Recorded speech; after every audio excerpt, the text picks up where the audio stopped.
15 years ago today, one of the deadliest, most destructive and enormous fires ever to hit our state broke out south of Ramona in central San Diego. The Cedar Fire was started by a lost hunter setting a signal fire. At the time, at least 11 other wildfires were already burning in the region, and what followed in the hours and days ahead would change our county forever. Fire reported at 5:37 p.m. October 25, 2003. Within hours, Santa Ana winds raged. Overnight, it consumed parts of northern Lakeside, killing 12 people and injuring others. Rudy Reyes was burned over 75% of his body. When I hit that fire line, I covered my face with my hands and just tried to run because I knew my road. Complete devastation. By noon the next day, the firestorm had devastated dozens of communities and taken hundreds of homes. It came so fast that everybody on this street was forced to evacuate at the exact same time. Blinded by the swirling embers and thick brown haze, Allison Roach and her family tried to drive out. It is terrifying, it is loud, it is very hot. The car she was in crashed into a neighbor's car and careened into a blazing tree. Burned over 86% of her body, she climbed out, screaming for her sister Ashley to follow. She had this blank stare on her face. I think she was in shock. Allison would learn from her hospital bed that her sister never made it out. Nothing else mattered. It didn't matter that I was hurt. It didn't matter I was in the hospital. What mattered is that she was gone. That was very difficult to endure.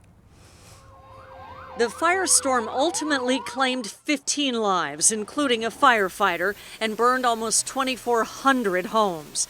A state fire commission released a scathing report on the overall response. That fire caused the entire California Fire Service to change. Cal Fire Chief Tony Meacham says cameras are now all over the county. There are more boots on the ground, and our air resources are unparalleled anywhere in the country. Right now, Cal Fire is converting 7 C-130 military aircraft to air tankers. But despite the arsenal, strong winds have the potential power to shut down the efforts from the air. The retardant isn't effective, we're going to stop flying because we're just putting the pilots at risk. Rudy and Allison will always bear the scars of the state's first mega fire, but both say they are now living life with joy and gratitude. Okay, you're a survivor. You made it. Whether or not you're day 1 out of it or day 15 years, you're still the survivor, and that mentality makes all the difference. Out of the ashes, they both feel blessed by the love of family, the support of the community, and the opportunity to live life with a new awareness of the precious moments that lie ahead. And people would stop and give me hugs and help. I've watched people put away their own children to the side to help me get a soda because I couldn't with my hands at the time. So I'm thankful.